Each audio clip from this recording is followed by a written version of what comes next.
Hello everybody.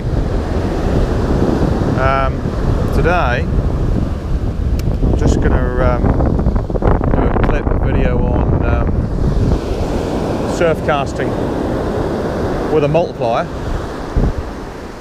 Okay. It's been made a lot easier with magnetic brakes, which are actually in this reel. This is a Daiwa Millionaire 7HT mag, and as you can see, I'm not sure if you can see, but you might be able to there, there's a dial on the side and you adjust the magnet settings, and that basically just grips the spool and applies brakes to the spool, prevents an overrun. Common difficulties when using a beach multiplier for casting is that, you know, without brakes it has a tendency to overrun. Sometimes if the wind's behind you, the spool can overtake and just go too fast. So what they've done nowadays, they've well, for the past 10 years or so, 15 years, they've been applying brakes to a lot of the surf casting reels. Not all of them, but to some of them. This is quite an expensive reel, but you can still get this model today. That's what retails at about $600 Australian, something like that, but it's worth every penny. You can use it for surf casting with baits. You can use it, I'm like salmon fishing at the moment with a ticer, and I've basically got a 68 gram ticer there. I've got 30 pound leader, casting leader, and I've got 25 pound Berkeley fire line on there, and I've got my brakes on. I've got the wind behind me, I've got a northwest behind me, and I'd say that's probably blowing 20 knots, and I've got it on an 8 because I don't want it to overrun too fast. It's the lure, the weight is really, when I cast it's moving really quickly, so in order to slow it down I'm having to put on an 8. It's the same when the wind's in your face. It can have a similar sort of impact with the spool will overrun too much and you want to apply your brakes on quite highly. When there's no wind at all, you can then get the brakes right down to a minimum of like 1 or 2 or something like that. So you play around with it and have a little game until you find the right settings for the conditions. It's as simple as that. But at the end of the day, what you're looking for is consistency in your casting. With this kind of fishing, you're just you're looking just to sort of stay in control. Doesn't matter if you cast long distance or relatively short distance, you can mix it up. Don't aim for long distance perfection every cast. The important bit is that you don't snap your gear off and you keep fishing. That's the key bit. It's just casting and retrieving, casting and retrieving. It's a lovely setup, lovely light. It's a 9-foot sort of surf casting rod. Lovely reel. Had some use. You can use this sort of reel for all sorts of applications. You can use it for live baiting and fishing off the rocks, and you can load up with some really heavy braid for that sort of thing. It's got quite good, with braid, it's got quite good line capacity. And you can also load it up with some really light mono for sort of, you know, or for whatever you want to do. You can use it for pretty much anything really. It's very versatile.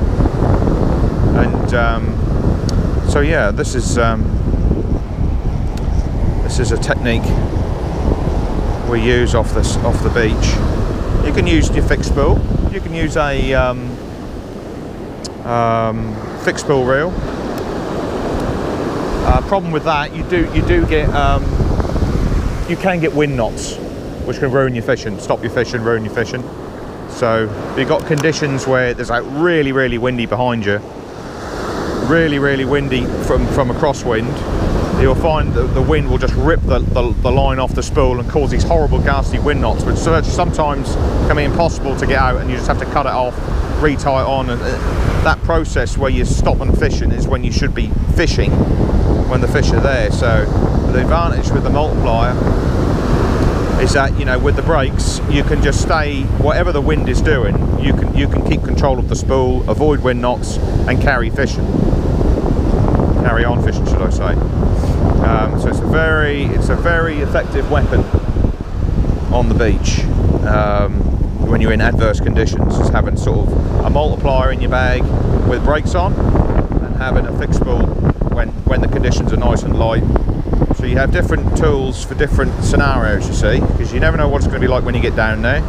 And also you can turn up with being a bit relaxed, sort of saying, all right, well, the weather's going to do this, then I'll go to my multiplier, or I'll go to my fixed spool, or whatever.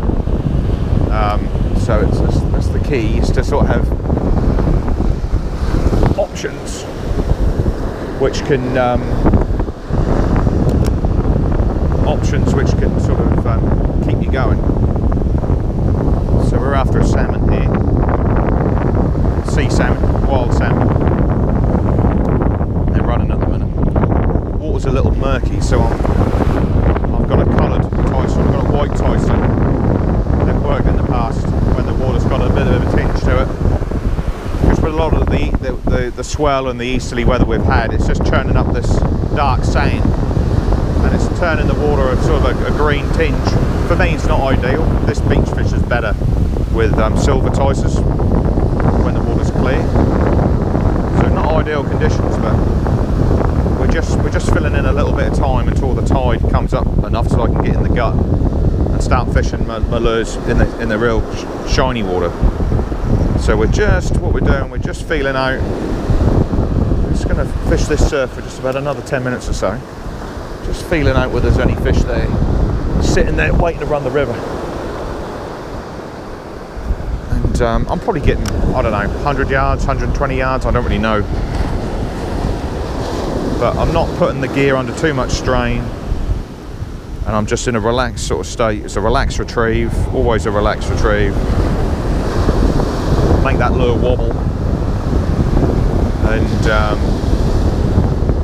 there's no bycatch at the minute, there's no carwai or Australian salmon at the minute, which is unusual. Tide should have turned by now, and usually you associate with the tide changing that you start getting a few of the Australian salmon or the carwai. But the Chinook salmon, they're a bit of a mystery. I've had them at low tide, I've had them on the incoming tide, in the surf and the gut, so generally not on the ebb here, but there you go. It's just you've got to be in it to win it. It's about just trying different things. To be honest, the past few days I haven't been able to fish the surf, so when conditions allow you, that's nice to jump onto it. Okay, so that's just a bit on how to use your multiplier. Just another note: I am using a shock leader knot for the bit of leader, but I could probably with this 25-pound braid, I could probably get away with just casting it straight to the actual lure, having it straight onto the lure. Fish don't seem to mind, even if it's a bit of orange braid. They're not that. They're quite predatory fish. They don't really give a damn. They just see the lure, bang, and that's it. And then that's the end of it. So the leader's good if there's got a lot of rocks and things where you break, you get some abrasion and get caught. But yeah, so that's basically it, my friends. Okay, thanks for tuning into the Totally Awesome Fishing Show, and please hit the subscribe button, and I'll get back to you with some more videos. Okay, see ya.